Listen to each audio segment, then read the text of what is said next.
Salut à toi et bienvenue dans cette nouvelle vidéo d'immersion de trail. Tu prépares un ultra où tu es blessé ou peu importe, tu as la peur en tout cas de te blesser dans ta préparation.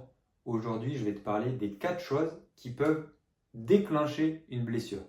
Qu'est-ce que j'entends par déclencher une blessure? C'est-à-dire que déjà, si tu as ce déclencheur qui te fait du coup déclencher la blessure, ça veut certainement dire que tout ce que tu avais fait en amont sur les mois qui suivaient n'était peut-être pas idéal d'un point de vue entraînement, gestion des intensités, ce genre de choses. Et globalement, je me suis noté 4 choses qui peuvent déclencher une blessure et auxquelles du coup il faut prêter attention si jamais ça doit arriver. Premier point, c'est le changement de chaussures. Et ouais, si vous changez de marque de chaussures ou même peu importe, si vous voulez, la biomécanique de votre corps, votre façon de courir, etc., va légèrement être modifiée. Et si, imaginons, vous étiez en surentraînement, donc vous étiez un petit peu, vous voyez, le verre d'eau quasi plein, et bien là, vous allez rajouter une contrainte différente parce que vous allez modifier un peu l'équilibre qu'avait trouvé votre corps avec les chaussures, etc., en ayant un drop un peu différent, une semelle un peu différente, du coup un style de course un petit peu différent. Et donc, ça peut potentiellement venir déclencher des inflammations, déclencher des blessures qui étaient un petit peu cachées jusqu'à présent, mais qui n'étaient pas loin de sortir. Donc pour ça, ce que je peux vous conseiller, c'est d'y aller progressivement. Pendant les 2 premières semaines où vous allez acheter vos chaussures, mettez-les dans votre quotidien. Ne les prenez pas pour courir, vous les portez à la maison, vous les portez au boulot, vous commencez à les faire, ce qu'on appelle on les fait au pied, vous commencez à les faire tranquillement pour qu'elles commencent à avoir l'empreinte de vos pieds. Ensuite, sur les 2 semaines qui suivent, mettez-les sur vos sorties de récup, sur quelques sorties d'1 heure, quelques sorties un petit peu comme ça, où vous allez marcher dehors, trottiner, ce genre de choses. Ensuite, au bout d'un mois, vous les intégrez du coup progressivement sur des sorties de plus en plus longues jusqu'à ce que ça devienne votre chaussure principale. C'est vraiment la chose et comme vos entraînements, comme peu importe en fait ce que vous allez mettre en place dans votre préparation, il faut que ce soit intégré de manière progressive et donc le changement de chaussure doit se faire de manière progressive. C'est pour ça qu'on essaye du coup d'un petit peu anticiper le changement de chaussure pour pas avoir du jour au lendemain de passer d'une chaussure à l'autre et potentiellement créer des petits décalages, des petites blessures comme ça qui pourraient apparaître dû à ce changement de chaussure. Deuxième point, c'est le terrain. Et ouais, si on va déménager ou si on part en voyage et qu'on se met exactement la même intensité d'entraînement mais dans des terrains différents, beaucoup plus techniques, avec beaucoup plus de cailloux, dans du dévers alors qu'on n'était pas habitué à du dévers, dans des descentes très raides alors qu'on était habitué à courir en ville sur plat, toutes ces choses-là, vous allez comprendre que ça vient créer, mettre du stress sur des muscles, sur des tendons, sur des articulations qui n'avaient pas l'habitude d'être sollicités à cette intensité-là. Et donc, si vous voulez, pareil, encore une fois, quand on veut s'habituer à ce nouveau terrain, il faut soit se préparer en amont en simulant un petit peu ces contraintes via du renforcement de la plio et un mix de fractionnés, ce genre de choses qui permettront, si vous voulez, de pouvoir préparer votre corps à ces choses-là. On a déjà fait des vidéos sur comment préparer un trail en montagne quand on habite en ville. Vous pouvez reprendre quelques exercices pour préparer ces choses-là. Ou alors, si c'est un déménagement et que vous avez vraiment de la durée pour pouvoir faire quelque chose de progressif, c'est le mieux de commencer progressivement, continuer à vous entraîner sur des terrains pas trop techniques et petit à petit, vous allez intégrer de plus en plus de techniques, de plus en plus de dévers, ce genre de choses que vous voulez pour pouvoir habituer votre corps et pensez toujours, quand on parle de progressivité, c'est pas une ligne droite qui monte comme ça, c'est toujours une montée en charge avec une période de récup. Donc on n'hésite pas à pendant 3 semaines augmenter petit à petit la technicité du terrain et pendant une semaine, on revient à quelque chose de beaucoup plus tranquille pour laisser à notre corps le temps de faire les bonnes assimilations, qu'il ait le temps de comprendre ce genre de choses. Parce que si vous continuez sans arrêt de monter, vous n'allez jamais laisser le temps à votre corps de bien récupérer et donc on peut potentiellement aller à la blessure là aussi à ce moment-là. Le troisième point, c'est cette fois hors de la sphère du trail, c'est le travail et le perso. On a tous du coup un travail, certainement, on a tous des vies perso qui nous sont propres et ces choses-là viennent générer du stress.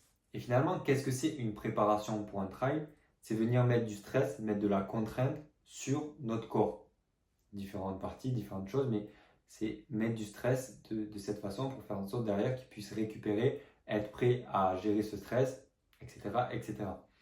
Et quand vous allez avoir une grosse semaine de rush au travail, un événement difficile à gérer d'un point de vue perso, ce genre de choses, il faut savoir aussi baisser la charge d'entraînement en parallèle.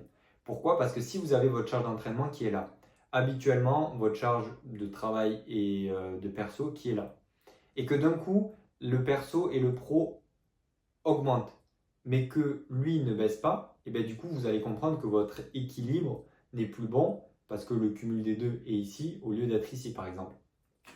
Donc c'est pour ça qu'il est bien important de pouvoir adapter son entraînement à votre vie pro et votre vie perso. C'est pour ça qu'un bon coach et un bon coaching personnel doit être individuel. Et c'est ce qu'on met en place, nous, chez Immersion Trail. On prend en place tout votre contexte. On est là pour mettre en place aussi des groupes WhatsApp avec vous pour pouvoir échanger, être au plus près et vraiment au plus près de votre préparation et de ce que vous avez à nous partager pour toujours pouvoir adapter du coup votre préparation en fonction de vos contraintes, etc. Et faire en sorte que vous arriviez prêt et que vous ne vous blessiez pas bêtement dû à une semaine ou deux de gros rush au niveau du travail parce que vous avez un gros projet à sortir, parce que vous avez différentes choses à gérer d'un point de vue perso. Je ne vais pas les énumérer, mais je pense que vous voyez de quels exemples on peut avoir à faire. Toutes ces choses-là nécessitent une adaptation de votre plan et c'est pour ça qu'il ne faut pas se mettre en mode bourrin parce que sinon on vient générer du stress, on vient générer ces choses-là qui peuvent potentiellement nous blesser. Et le dernier point, ce qui peut déclencher une blessure en général, c'est toi, c'est ton ego. C'est le truc de se dire non, j'ai pas besoin ou je m'écoute pas assez. C'est plus ces choses-là. Le fait de ne pas réussir à s'écouter, à prendre du recul sur des signaux que nous envoie notre corps. À ne pas écouter le fait qu'on dorme un petit peu moins bien, le fait qu'on se sente plus fatigué, le fait qu'on ne progresse plus. Toutes ces choses-là, en fait, c'est votre corps qui vous envoie des signaux. Et si vous continuez à vous mettre en mode bourrin, en mode bon, allez, c'est bon, je continue à avancer, etc., vous allez droit à la blessure.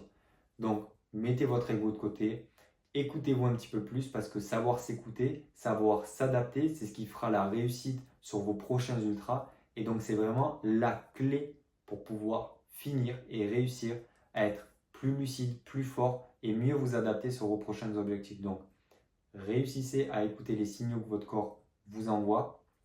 Réussissez à trouver les bonnes solutions de contournement ou autres pour pouvoir vous adapter et pour pouvoir ensuite revenir à quelque chose qui sera normal quand vous sentez que c'est le bon moment de reprendre. Si jamais vous avez du mal, vous avez peur, vous souhaitez mettre en place toutes les choses, si vous voulez, pour pouvoir avoir une bonne préparation, vous m'écrivez soit en DM sur Instagram, soit vous rejoignez notre communauté à Immersion Trail pour avoir du contenu exclusif ou autre, ou nous dire ouais Théo, moi je serais intéressé par un coaching. Et dans ce cas-là, on trouvera, si on a la possibilité ou pas de pouvoir vous suivre en fonction de votre projet, etc. et votre budget aussi, trouver si on arrive à avoir une formule qui peut s'adapter pour vous.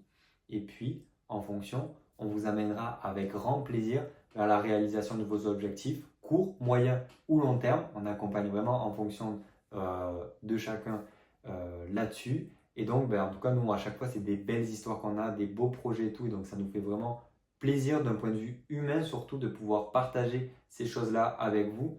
Donc, n'hésitez pas à nous rejoindre, à nous écrire pour pouvoir en savoir un petit peu plus sur nos coachings. Et en tout cas, si vous avez aimé la vidéo là-dessus, que vous souhaitez nous partager vos retours d'expérience de ce qui vous a déclenché la blessure ou quoi, n'hésitez pas, l'espace commentaire, mettez un j'aime pour pouvoir avoir plus de vidéos qui vous seront recommandées sur YouTube qui parleront d'ultra et de trail. Et puis abonnez-vous, ça nous soutient énormément. Et nous, on se retrouve demain pour une prochaine vidéo. A plus, bye bye.